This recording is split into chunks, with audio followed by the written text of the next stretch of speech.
आज आपण एकदम रसदार आणि चविष्ट अशी बालुशाही बघणार आहोत। त्याआधी चॅनलवर नवीन असाल तर व्हिडिओला लाईक करा, चॅनलला सबस्क्राइब करा आणि बेल आयकॉनवर क्लिक करायला विसरू नका। सर्वात प्रथम इथे मिक्सिंग बाउल घ्यायचा आहे। त्यामध्ये 2 वाटी मैदा घ्यायचा। 2 वाटी मैद्याच्या प्रमाणात आपण आज ही बालुशाही बनवणार आहोत। त्यानंतर 2 चमचे दही घ्यायचं आणि तेवढ्याच प्रमाणात साजूक तूप घ्यायचं। साजूक तूप अगदी गरम न करता फक्त वितळून घ्यायचं आहे। त्यानंतर पाव चमचा खायचा सोडा आणि तेवढ्याच प्रमाणात मीठ घालून हे सर्व मिश्रण एकजीव करून घ्यायचं।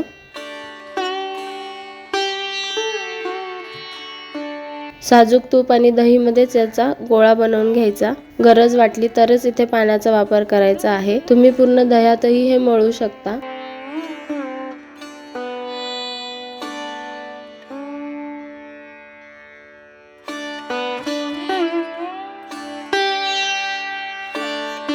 आता इथे थोडासा पाण्याचा वापर करायचा आणि याचा एक गोळा बनवून घ्यायचा। अगदी मऊसूत कणिक मळायची नाही।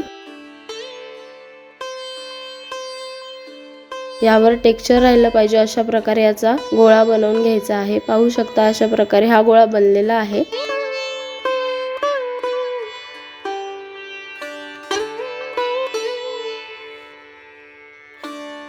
हलका असा मैद्याचा गोळा तयार करून झालेला आहे। आता याचा एक छोटा गोळा तोडून घ्यायचा आणि हातावर याला आकार द्यायचा। अगदी प्रेस करायचं नाही, हळूहळू ही प्रोसेस करायची, म्हणजे त्यामधील टेक्स्चरही जाणार नाही आणि मऊसूतही ते होणार नाही। असं केल्याने आपण जी बालुशाही बनवणार आहोत त्याला टेक्स्चर येईल आणि पाक सुद्धा आतपर्यंत जाईल। अशाच प्रकारे सर्व बालुशाही बनवून घ्यायची।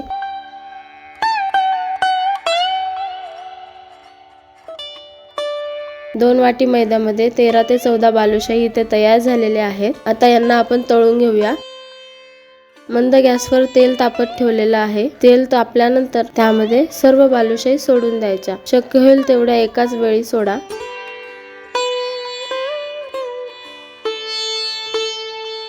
गॅसची फ्लेम अजिबात वाढवायची नाही। 5 ते 6 मिनिटांनंतर यांचा रंग बदलेल। सोनेरी रंग आल्यानंतरच यांना पलटून घ्यायचं।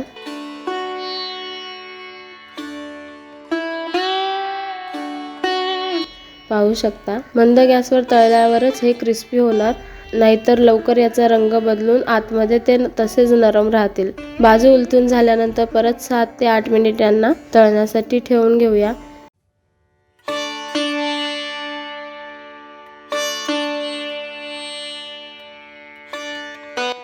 एका बाजूला पाक बनवून घेऊ। त्यासाठी 1.5 वाटी पाणी घ्यायचं। 1 वाटी साखर घेतलेली आहे।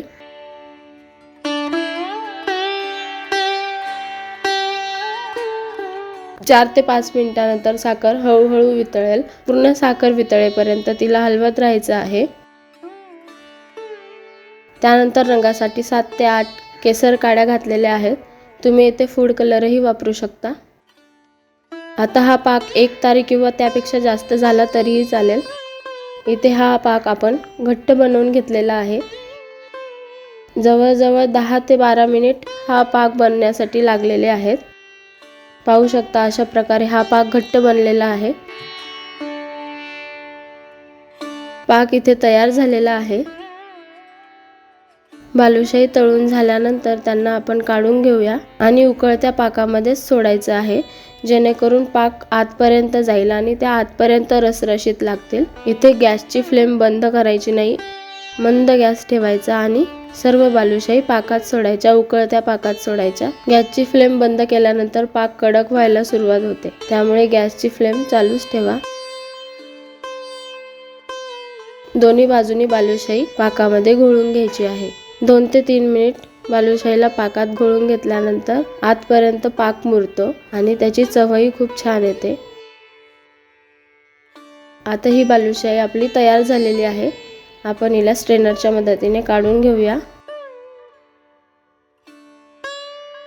पाक खाली राहील अशा पद्धतीने बालुशाही काढून घ्यायची।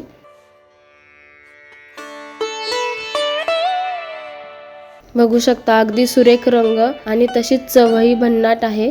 तुम्ही ही बालुशाही नक्की घरी बनवून बघा। आता जो पाक उरलेला आहे तो बालुशाहीच्या वरून असा टाकायचा। सुकल्यानंतर ही बालुशाही अगदीच छान दिसते आणि अशीच दिसायला जशी आहे तशीच ती खायलाही अगदी भन्नाट लागते। त्यामुळे ही रेसिपी नक्की बनवून बघा आणि नलूज रेसिपीला सबस्क्राईब करायला विसरू नका।